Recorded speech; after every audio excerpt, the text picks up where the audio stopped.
আসসালামু আলাইকুম, পুতুল ডায়েরিতে স্বাগতম। গল্পটি নতুন এবং ভিন্ন ক্যাটাগরির, রহস্য, থ্রিলার এবং রোমান্টিকতায় ভরপুর, রাজনীতি রিলেটেড। সো আশা করব আপনাদের ভালো লাগবে। পুরো গল্পটি শোনার অনুরোধ জানাচ্ছি। আজ কলেজে প্রথম দিন। পূর্ণতা, পুষ্পিতার কলেজে প্রথম দিন নিয়ে দুজনের মনে বেশ উচ্ছ্বাস। সকাল সকাল ঘুম থেকে জেগেছে দুজন। উচ্ছ্বাসিত হয়ে খুব তাড়াতাড়ি তৈরি হয়ে নিচ্ছিল দুজনে। ফিরোজার জ্বর অনেকটাই কমে এসেছে। সকাল থেকে জ্বর নেই বললেই চলে, তবুও ওনাকে বিছানা ছাড়তে বারণ করেছেন মাধুরী। সবে জ্বর থেকে উঠেছেন, একদিন বিশ্রাম নেওয়া প্রয়োজন। সকালে নাস্তা মাধুরী নিজের হাতেই করেছেন। ভূমি আজ দেরি করে ঘুম থেকে উঠেছে, মাথাটা ঝিমঝিম করছে। সে সকাল থেকে চলয় আজ কিছুটা ব্যস্ত থাকবে। আজ তার সংসদ সভায় যাওয়ার কথা। সেও সকাল সকাল ঘুম থেকে উঠে পড়েছে। উঠেই গোসল করে সাদা পাঞ্জাবি পরে নিয়েছে, তার উপর কালো কোটি। ভেজা চুলগুলো তাড়াতাড়ি করে শুকিয়ে নিয়ে সেট করছে। পূর্ণতা, পুষ্পিতার কলেজ সকাল 8:15 থেকে শুরু। প্রলয় নিজে ওদের দুজনকে কলেজের সামনে পৌঁছে দিয়ে আসবে। এরপর আবার বের হবে 10টার দিকে। ভূমি রান্নাঘরে এসে যখন দেখলো মাধুরী সকালে নাস্তা বানিয়ে রেখেছেন, তখন কিছুটা কুণ্ঠাবোধ হচ্ছিল তার। না জানি শাশুড়ি মা কখন কি বলে ওঠেন। তিনি যে তাকে এখনো মেনে নিতেই পারেননি, সেটা খুব ভালো করেই জানা আছে। বুঝতে পারছে ভূমি অন্যদের ক্ষেত্রে ভালোবাসা মিলেও তার প্রতি অবহেলা জুটেছে। এই বাড়িতে দুজন মানুষ হয়তো তাকে কখনোই মেনে নিতে পারবে না। এক হলো মাধুরী, আরেকজন হলো তার জন্মদাতা পিতা, যে কিনা তাকে জন্মের আগেই মেরে ফেলতে চেয়েছিলেন। প্রতিনিয়ত চেষ্টা করে যান নিজের পথের কাঁটা কিভাবে সরাবেন ভেবে দীর্ঘশ্বাস ফেলে ভূমি। মাধুরী টেবিলে খাবার রাখছেন। ভূমিকে বললেন ফিরোজা সহ বাকিদের ডেকে নিয়ে আসতে। ভূমি ওনার কথা অনুযায়ী সবাইকে ডাকতে চলে গেল। প্রথমে পূর্ণতা, পুষ্পিতা, প্রলয় আর অর্পণকেও ডেকে ভূমি নিচে নেমে এলো। এরপর মোর্শেদ শিকদারকে ডেকে ভূমি গেল মেহরাব শিকদারের ঘরের দিকে। তখনই দেখা হয়ে গেল মোর্শেদ শিকদারের সঙ্গে। তিনি ঘর থেকে বেরিয়ে হচ্ছিলেন। ভূমিকে দেখে থমকে দাঁড়ালেন তিনি। এই সময় ভূমিকে আশা করেনি তিনি। আজকের দিনটার কথা ভাবতে ওনার খুব আনন্দ লাগছে। এবার খুব ভরসার পরিকল্পনা করেছেন তিনি। ভূমিকে কিছুটা বাজিয়ে দেখার জন্য মেহরাব শিকদার বললেন, ডক্টর মেহবাস শিকদার মুখোশ কিভাবে উন্মোচন করবে কিছু ভেবেছ? ভূমি চকিত দৃষ্টিতে তাকালো মেহরাব শিকদারের দিকে। লোকটার চোখে মুখে দৃঢ় আত্মবিশ্বাস। দুদিনের মাঝে কি এমন হলো যে নিজের মাঝে এতটা আত্মবিশ্বাস খুঁজে পেলেন তিনি? সেদিন তো ভূমির কথার প্রত্যুত্তরে কোনো উত্তরই দিতে পারছিলেন না। এত পরিবর্তন, কোনো উত্তর খুঁজে পেল না ভূমি। মেহরাব শিকদার আবারও বলেন, আমার সঙ্গে লাগ দিয়ে এসো না মেয়ে, দুনিয়াটা তুমি এখনো দেখোনি। আপনার এই ভালো মানুষের মুখোশ সবার সামনে উন্মোচন করতে দুনিয়াটা ঠিক কতখানি দেখা উচিত? চরম বিরক্ত মেহরাব শিকদার। চোখে মুখের দিকে তাকানো যাচ্ছে না ওনার। চোখ দিয়ে অগ্নুপ্রাত হচ্ছে।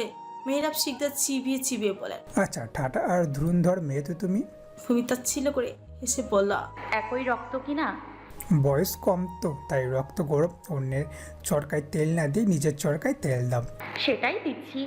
কথার বলে ভূমি ঘরের ভিতরে প্রবেশ করে মেহরাব শিকদার বৈঠকখানার দিকে চলে গেলেন।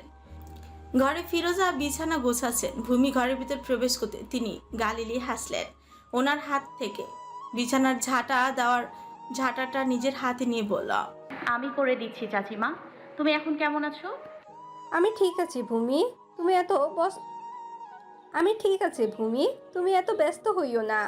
ভূমিকে নিয়ে বেরিয়ে এলেন ফেরোজা। ডাইনিং টেবিলের কাছে দাঁড়িয়ে রয়েছেন মেহরাব শিকদার। চেয়ারে বসে রয়েছে অর্পণ। দুজনের দৃষ্টি ফিরোজা আর ভূমির দিকে। দুজনেই জানেন ভূমির আসল পরিচয়। অর্পণ ক্ষীণ হাসলো ওনাদের ভূমি আর ফিরোজাকে দেখে। দুজনই কি সুন্দর মা মেয়ের মতো একসঙ্গে হেঁটে এলো। অর্পণের খুব ভালো লাগলো। এইদিকে মেহরাব শিকদারও এই দিকেই তাকিয়ে, অথচ ওনার চিন্তা ভঙ্গি আলাদা। তিনি ভাবছেন কি করে ভূমিকে সরানো যায়।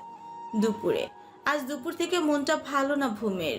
ভেতরটা কেমন যেন অস্থির অস্থির লাগতে শুরু করেছে। কেন যেন কোনো কাজে মন বসাতে পারছেন না। বারবার মনে হচ্ছে কিছু একটা নেই। এই তো দুপুরেও রান্না করতে গিয়ে কিছুটা অন্যমনস্ক হয়ে গিয়েছিল। তারপর আর কি, পুরোটা তরকারি পুড়ে কয়লা হয়েছে। সেই সঙ্গে ভূমির ওড়নায় আগুন লেগেছিল।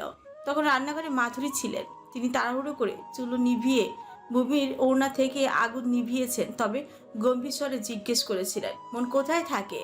কি এত ভাবছো? রান্নাতে মনোযোগ দাও। আমি না থাকলে কি হতো ভাবতে পারছো? ঠিকই তো বলেছেন তিনি, যদি ওড়নায় পুরোপুরিভাবে আগুন লেগে যেত কি অঘটনটাই না ঘটতো। ভাবতে শিউরে উঠল ভূমি।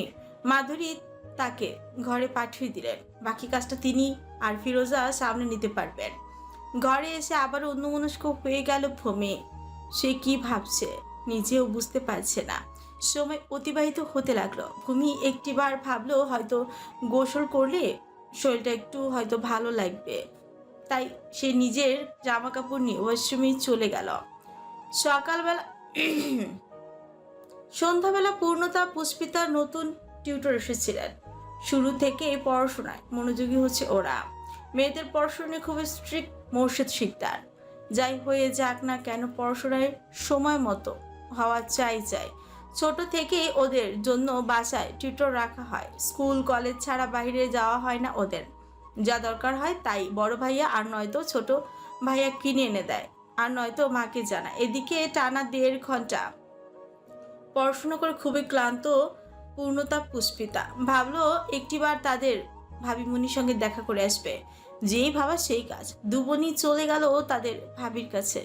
ভূমি তখন হাতে কাপড়গুলো বিছানার উপর রাখছিল। এগুলো সবই বারান্দা থেকে এনেছে। পূর্ণতা পুষ্পিতা এবার ঘরের ভিতর প্রবেশ করল।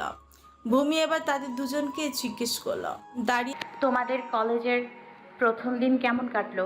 থেকে আড়মোড়া ভেঙে পূর্ণতা বলল খুব ভালো কেটেছে ভাবিমণি। উচ্ছ্বসিত কণ্ঠে। পুষ্পিতা বলে উঠল, তুমি জানো ভাবিমণি, আমাদের অনেকগুলো নতুন বন্ধু হয়েছে। মেয়েগুলো খুব ভালো আর মিশুক।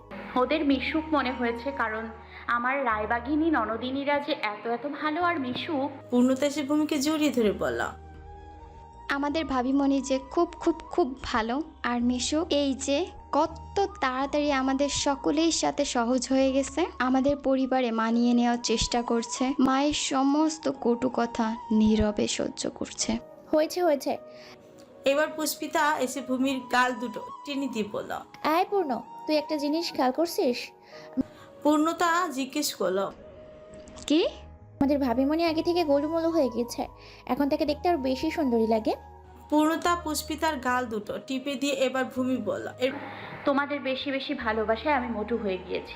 এরপর তিনজনই খিলখিল করে হেসে উঠল। পূর্ণতা পুষ্পিতা গিয়ে বিছানায় আয়েশ করে বসল। এইদিকে ভূমির শুকনো কাপড় চোপড়গুলোকে গুছাতে শুরু করলো। দুপুরে ধুয়ে দিয়েছিল সবগুলোই প্রলয়ের জামা কাপড়। বিছানায় আছোয়া হয়ে নিজেদের মাঝেই কথায় মশগুল পূর্ণতা পুষ্পিতা। এরই মাঝে হতভম্ব হয়ে ঘরের ভেতরে প্রবেশ করলো প্রলয়। তাকে দেখা মাত্রই পূর্ণতা পুষ্পিতা নিজেদের ঘরে চলে গেল। বড় ভাইয়া সবে বাইরে থেকে এসেছেন, কিছুক্ষণ বিশ্রামের প্রয়োজন, তাই তারা তার ভাবি ভাইকে কিছুটা স্পেস দেওয়ার জন্য মূলত চলে গিয়েছে।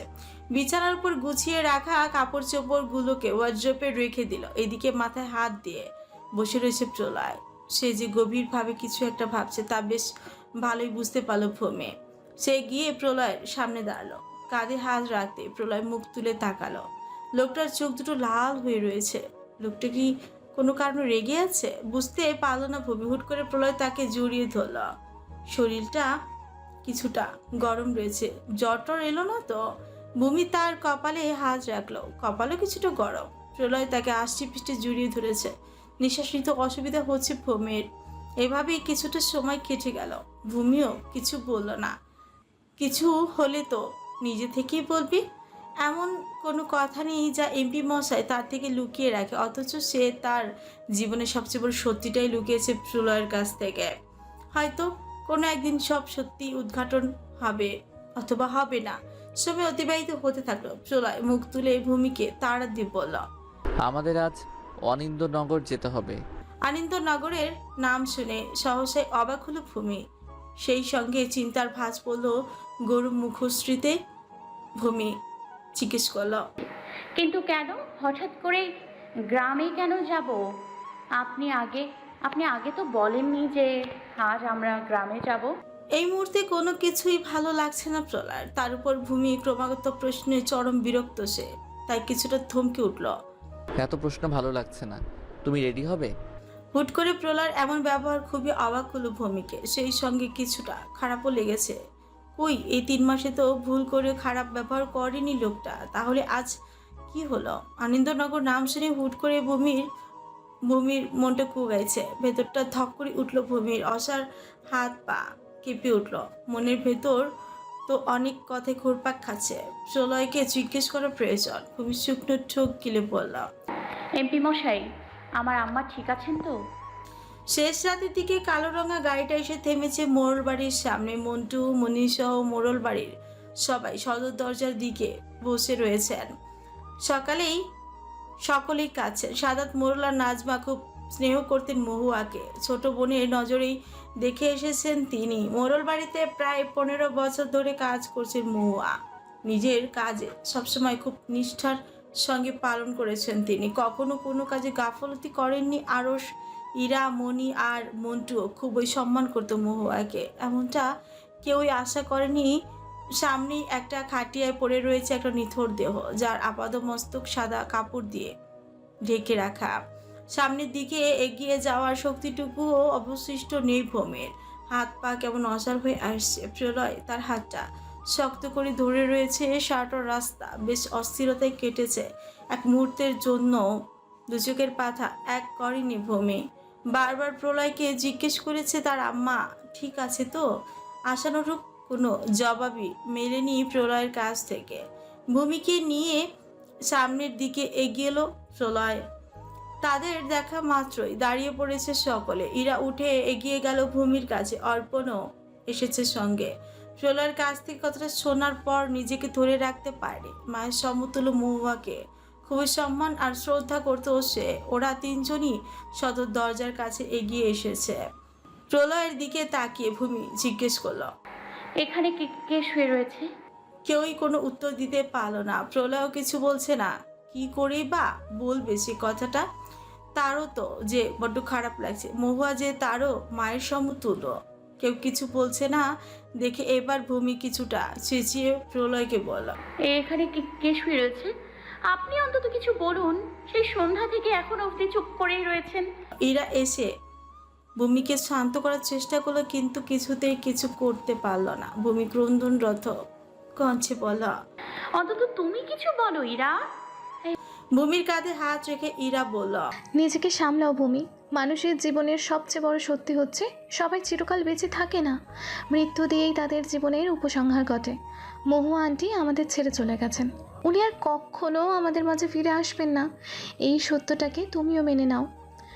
মাথা ঘুরিয়ে উঠল ভূমির। নিটল পা দুটো কাঁপছে, শরীরে শক্তি পাচ্ছে না। প্রলয় এখনো তার হাতখানা শক্ত করে ধরে রেখেছে। তার আম্মা আর নেই। কতটা শ্রবণ করা মাত্রই জীবনটা যেন এইখানেই থমকে গেল। তার আম্মা আর নেই, তার মানে আজ থেকে তার দুনিয়াটা বৃথা। নিজের বলতে আর কিচ্ছু রইল না তার। হাঁটু গেড়ে মাটির উপর বসে পড়ল ভূমি। লাশের কাছে গিয়ে মুখের ওপর থেকে সাদা কাপড়টা তুলল। লাইটের আলোতে মায়ের মায়াময়ী মুখটা মুহূর্তেই দৃষ্টিগোচর হলো। সঙ্গে সঙ্গে হুহু করে কেঁদে উঠল ভূমি। আলতো হাতে মায়ের মুখটা ছুঁয়ে বলতে লাগলো, আম্মা, চোখ খুলে দেখো, তোমার ভূমি এসেছে। কথা বলবেন আমার সঙ্গে? তুমি তো বলেছিলে অহর্নিশ আমার আশেপাশেই থাকবে, কখনো একা করে দেবে না। তাহলে আজ কেন কথা বলছো না আম্মা? তুমি কি তোমার কথা রাখবে না? তাহলে কেন আমাকে বিয়ে দিয়েছিলে? কেন আমাকে তোমার কাছ থেকে দূরে সরিয়ে দিলে আম্মা? অভাবের মাঝেও তো আমরা ভালোই ছিলাম আম্মা। না আমাকে বিয়ে দিতে, আর না আজকে এমন একটা দিন আসতো। তুমি বড্ড স্বার্থপর আম্মা, বড্ড স্বার্থপর। ভূমির এই কাতরতাও আজ তার আম্মাকে স্পর্শ করছে না। দিব্যি চোখ দুটো বন্ধ করে আছেন। লাশ কি আর তাকাতে বা কথা বলতে পারে? স্তব্ধ চাউনিতে ভূমি চিৎকার করে বলল, আম্মা! ভূমিকে শান্ত করার জন্য প্রলয় এবার চেঁচিয়ে বলল, চুপ, আর একটা কথাও না। সেটা শান্ত হলো ভূমি। তবে নীরবে অশ্রুপাত করছে মেয়েটা। ভূমিকে নিজের বুকে জড়িয়ে ধরল প্রলয়। সে অনুভব করলো ভূমির শরীরটা নিস্তেজ হয়ে ঢাল হয়ে পড়েছে তার উপর। পরক্ষণেই সামলে নিল নিজেকে এবং ভূমিকে পাজা খুলে তুলে মোড়ল বাড়ির ভেতরে চলে গেল। ভূমি কিছুটা বিশ্রামের প্রয়োজন, মেয়েটা জার্নি করতে পারে না। বেশ কয়েকবার বমিও পড়েছে গাড়িতে, তারপরও দু চোখের পাতা এক মুহূর্তের জন্য বন্ধ করেনি। ভূমির অবস্থা খুব ভালো করে বুঝতে পারছে প্রলয়। ভোর হতে শুরু করেছে, গ্রামে পাড়া পড়শি অনেকেই আসছে। কেউ মিথ্যে কান্নায় মন ভোলানোর চেষ্টা করছে। মৌয়া জীবিত থাকাকালীন এমন কোনো মানুষ বাকি ছিল না যারা ওনাকে কটু কথা শোনাননি। কৌশলে ওনাকে অনেক খারাপ কথা শুনিয়েছেন, অথচ আজ তারাই মিথ্যে কান্নায় মন ভোলাচ্ছে। ইরা আর নাজমা কোরআন তেলাওয়াত করছেন। ভূমি কেমন চুপচাপ, নিশ্চুপ, নিষ্প্রিয় হয়ে গিয়েছে। নিজেকে তার অভিশপ্ত মনে হচ্ছে। তার আম্মার এমন জীবনের জন্য একমাত্র দোষী সে নিজেই।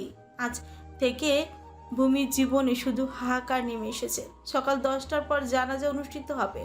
পুরো মোড়ল বাড়িতে মানুষের ভিড় জমেছে। এমন নিশ্চুপ ভূমিকে দেখে বুকের ভেতরটা ঝলসে যাচ্ছে প্রলয়ের। মহুয়ার নিথর দেহটা এখনো বাইরে খাটিয়ায় শুয়ে রাখা হয়েছে। লাশকে গোসল করানো হয়েছে ভোর রাতে। মহুয়ার মৃত্যু সংবাদ মসজিদের মাইকিং করা হচ্ছে। শোক সংবাদের প্রতিটা ধ্বনি কানে ঝঙ্কা তুলছে। সকালে ঘুম ভাঙতে মায়ের লাশের সামনে এসে বসে পড়ল ভূমি। মায়ের শঙ্কাহীন বুকটা কেমন শক্ত আর হিম হয়ে আছে। মুখটা তুলে তাকালো চির নিদ্রায় শায়িত প্রাণপ্রিয় মায়ের নিষ্পাপ মুখয়বে। ভূমিকন্যার সিক্ত ফোলা আখিদয়ে অস্পষ্ট অভিলাষ।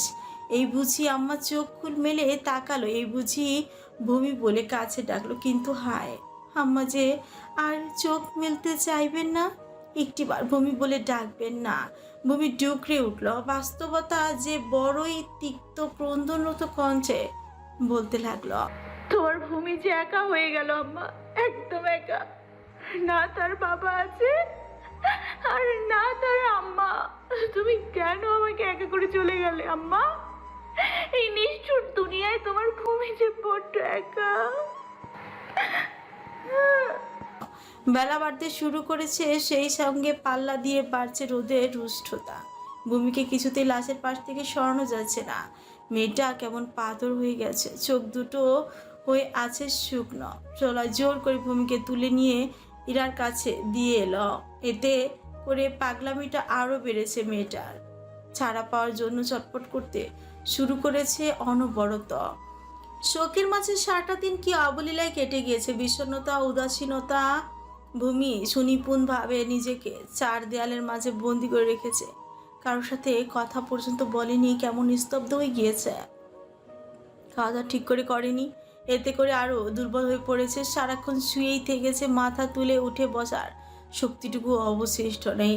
এইদিকে 3 দিন অনন্দীনগর থাকার সিদ্ধান্ত নিয়েছে প্রলয়। মহুয়ার কুলখানির আয়োজন বেশ বড়সড় করেই করা হবে। মসজিদে মিলাদ দোয়া পড়ানো হবে, পুরো গ্রামবাসী আর এতিমদেরকে খাওয়ানো হবে। সেটা নিয়ে বৈঠকখানে কথাবার্তা চলছে। সাদাত, মোড়ল, আরশ আর অর্পণও এখানে বসে রয়েছে। কথায় কথায় প্রলয় জিজ্ঞেস করলেন, না মহুয়া আন্টির কি হয়েছিল আঙ্কেল? কাল দুপুরের খাবার খাওয়ার পর আমরা সবাই ঘুমিয়েছিলাম। মহুয়াও নিজের ঘরে গিয়ে হয়তো শুয়েছিল। এরপর যখন বিকেল গড়িয়ে সন্ধ্যা নেমে এলো, তখন তোমার আন্টি মহিয়াকে ডাকতে গেল। গিয়ে দেখলো কাঁথা মুড়ি দিয়ে শুয়ে রয়েছে মহিয়া, অথচ কাল খুব গরম ছিল। তো যাই হোক, তোমার আন্টি ডাকলো মহিয়াকে, কিন্তু কোনো সাড়া শব্দ পেল না। মুখের ওপর থেকে কাঁথা সরাতে দেখতে পেল মহিয়া একদম নিস্তেজ হয়ে শুয়ে রয়েছে, নিঃশ্বাস অবধি নিচ্ছিল না। তাড়াহুড়ো করে আমাদেরকে ডাকে। এরপর আরশ নিজে মহিয়ার নাড়ি পরীক্ষা করে, কিন্তু ততক্ষণে মহিয়া আর নেই। নাজমা বললেন, এমন কিছু যে ঘটবে এটা আমাদের কল্পনাতীত ছিল। কখনো ভাবিনি যে মহুয়া আমাদেরকে এভাবে ছেড়ে চলে যাবে। ভূমির দিকে তাকানো যাচ্ছে না বাবা, মেয়েটা খুবই ভেঙে পড়েছে। একমাত্র মাই তো তার সব ছিল। মহুয়ার জন্য খুব খারাপ লাগতে শুরু করেছে। ভূমিকে কি করে সামলাবে সেটাই ভেবে যাচ্ছে প্রলয়। মেয়েটা খুবই ভেঙে পড়েছে। মহুয়াকে হারিয়ে ভূমি দিক বেদিক হয়ে পড়েছে, কেমন পাথর হয়ে গিয়েছে। সাদাত, মোড়ল আর নাজমার কথা শুনে খুবই খারাপ লাগলো অর্পণের। মহুয়া জীবিত থাকাকালীন সময় কখনই নিজের যোগ্য সম্মান পাননি। অর্পণ মনে মনে একটা কথা আওড়ালো। নিজের অপারগতা আমি ধিক্কার জানাই। সত্য জেনেও আমি আপনার জন্য কিছুই করতে পারিনি আন্টি। আপনাকে ন্যায় দেওয়াতে পারিনি। আমাকে ক্ষমা করে দেবেন। বাবার অন্যায়কে আমি নীরবে হজম করেছি, তবে আপনাকে কথা দিচ্ছি, বড় ভাই হয়ে ভূমির পাশে আমি সব সময় ছায়ার মতো থাকব। কোনো বিপদ ওকে ছুঁতে পারবে না। বাবার ভালো মানুষের মুখোশ একদিন সবার সামনে উন্মোচন হবে। মনে মনে খুব আফসোস করতে শুরু করলো অর্পণ। কিছুই ভালো লাগছে না তার। মেহরাব শিকদারের সত্যিটা যদি তার মা জানতে পারে তাহলে কি হবে? মাকে কি করে সামলাবে সে? মহুয়া আর ভূমির মতো তার মায়ের জীবনটাও এলোমেলো হয়ে যাবে। ভবিষ্যতের কথা চিন্তা করে এখনই খুব চিন্তিত সে। অস্থিরতায় সাজ পেরোলো। কেটে গেল আরো কয়েক ঘন্টা। ব্যস্ততার মাঝে ভূমির সঙ্গে দেখা হয়নি বেশ অনেকটা সময় হয়েছে। ইরার কাছে ভূমির দায়িত্ব দিয়ে সে একটু বেরিয়েছিল। এরপর ঘরে গিয়ে ভূমিকে কোথাও পায়নি। প্রলয় যখন ঘরে আসে তখন তারপর ইরাও খাবার প্লেট নিয়ে ঘরে আসে। ইরাকে জিজ্ঞেস করে, সে বলে এবার ভূমি নাকি খুব খিদে পেয়েছিল, তাই সে রান্নাঘরে গিয়েছিল ভূমির জন্য খাবার নিতে। কিছুটা চিন্তায় পড়ে গেল প্রলয়। মেয়েটা কোথায় যেতে পারে? এমনিতে ভূমির শরীরটা খুবই দুর্বল, একা একা কোথাও যাওয়ার মতো শক্তি অন্তত নেই। প্রলয় তাড়াতাড়ি করে সারা বাড়ি খুঁজতে শুরু করলো। কোথাও নেই ভূমি, নেই কোথাও। খুবই চিন্তায় রয়েছে প্রলয়, যেন দম আটকে আসছে তার। এরপর অর্পণের ঘরে গিয়ে জিজ্ঞেস করলো, ভূমিকে দেখেছিস? অবাক হয়ে অর্পণ বলল, কেন, ও কি ঘরে নেই? চিন্তিত ভঙ্গিতে প্রলয় বলল, ঘরে আর সারা বাড়ি তন্ন তন্ন করে খুঁজেছি, কোথাও পাচ্ছি না তো। কেন, ও কি ঘরে নেই? সে কে? কোথায় গেল মেয়েটা? ভাই চল একটিবার বাইরের দিকটা খুঁজে আসি, অথবা ওদের সেই পুরনো বাড়িটায়। সাই জানালো। প্রলয় মুখে বলল, চল। রাত 12টার কাছাকাছি একটু একটু করে জ্ঞান ফিরছে ভূমির। মাথা ভার হয়ে আছে, এই দিক সেদিক তাকে দেখতে লাগলো। সংকীর্ণ কামরায় লাল নীল আবছা বাতি জ্বলছে। আবছায় সবকিছু অচেনা লাগছে। শোয়া থেকে উঠে বসার শক্তিটুকুও নেই। সকালে নাজমা জোর করে 2টো রুটি খাইয়ে দিয়েছিলেন, এরপর আর সারাদিন তার খাওয়া হয়নি। মাথা তুলে উঠতে পারছে না। ঘরের নীল লাল বাতি নিভে গিয়ে আবছায় ঘরটা আলোকিত হয়ে গেল। চোখ মুখ কুচকে এলো ভূমির। কিছুক্ষণ পর নিজেকে ধাতস্থ করে 2টো মেয়েকে তার মাথার আর পায়ের কাছে বসে থাকতে দেখতে পেল। মেয়ে দুটোকে সে চেনে না, আর না কখনো দেখেছে। পরক্ষণেই আমার কথা মনে পড়তে ডুকরে কেঁদে উঠল সে। শুয়ে থেকে ভূমি বলল, এটা কোথায়? আমি এখানে কি করে এলাম? ভূমির কাছ থেকে একথা শুনে পায়ের কাছে বসে থাকা মেয়েটার মুখ ভেঙচি দিয়ে বলল, ন্যাকামি না করে ওঠ তো, পড়ে পড়ে তো অনেক ঘুমোলি। মাথার কাছে বসে থাকা মেয়েটা এবার বলল, এভাবে বলিস না চামেলি, দেখে তো মনে হচ্ছে মেয়েটা অসুস্থ। এসব অসুস্থতা তো ভান, ইচ্ছে করে এমন করছো। কিছুই বুঝলো না ভূমি আধ স্বরে বলল, আপনারা কারা? আমি এখানে কি করে এলাম? মাথার কাছে বসে থাকা মেয়েটা বলে উঠল, তোমাকে আমরা রাস্তায় অজ্ঞান হয়ে পড়ে থাকতে দেখেছিলাম, তারপর আমাদের এইখানে নিয়ে এসেছি।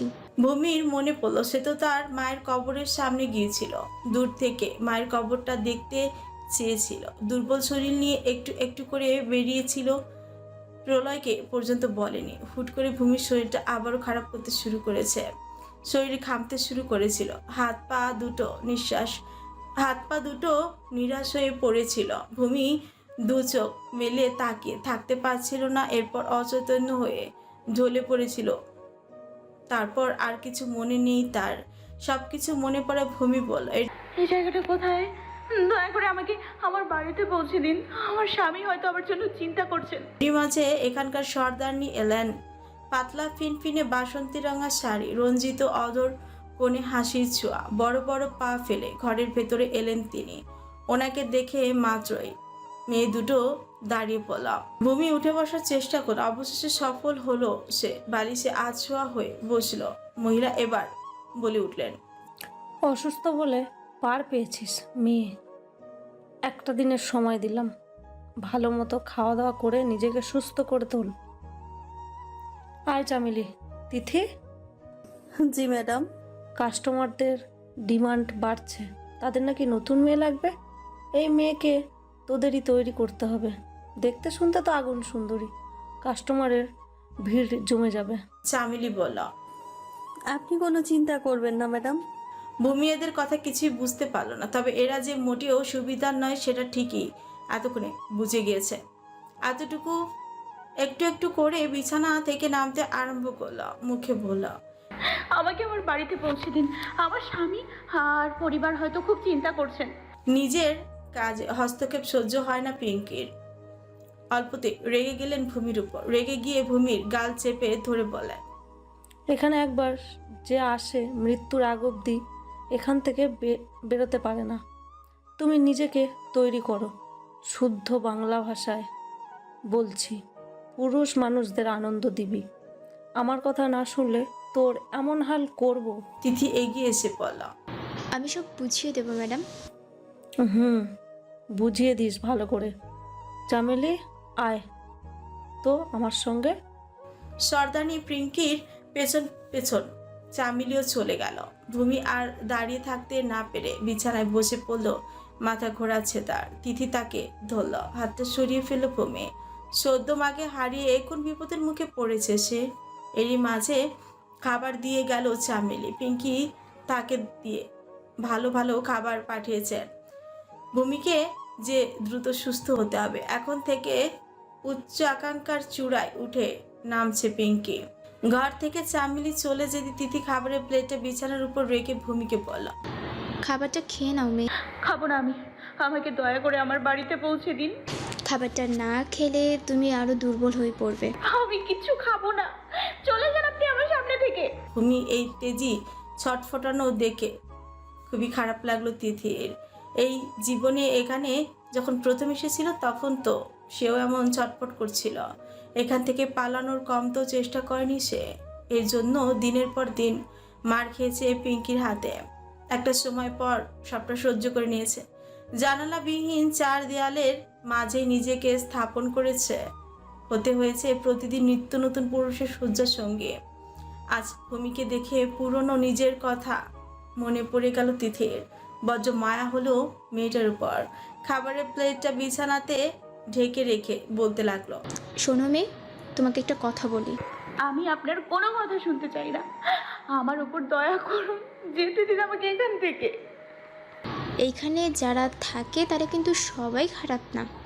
জীবনই তাদের পুরোপুরি বদলে দিয়ে খারাপে রূপান্তর করেছে। এখন এখান থেকে পালাতে হলে তোমাকে আগে সুস্থ হতে হবে। চুপ করে গেল ভূমি। তিথির কথা শুনতে ইচ্ছে হলো। তিথিকে তার অন্যরকম মনে হলো। ভূমিকে বুঝতে পেরে তিথি এবার বলতে শুরু করলো, পরিবারের বিরুদ্ধে গিয়ে ভালোবাসার মানুষের সঙ্গে পালিয়ে এসেছিলাম, বিয়েও করেছিলাম। এরপর ছোট্ট একটা সংসার পেতেছিলাম দুজনে। স্বামী, সংসার নিয়ে স্বপ্ন আমারও ছিল, কিন্তু সেই স্বামী আমাকে ধোঁকা দিয়ে পিঙ্কি ম্যাডামের কাছে বিক্রি করেছে। প্রায় 2 বছর ধরে আমি এখানে বন্দী। অনেক চেষ্টা করেছি এখান থেকে পালিয়ে যাবার, তবে আমি বরাবরই ব্যর্থ হয়েছি।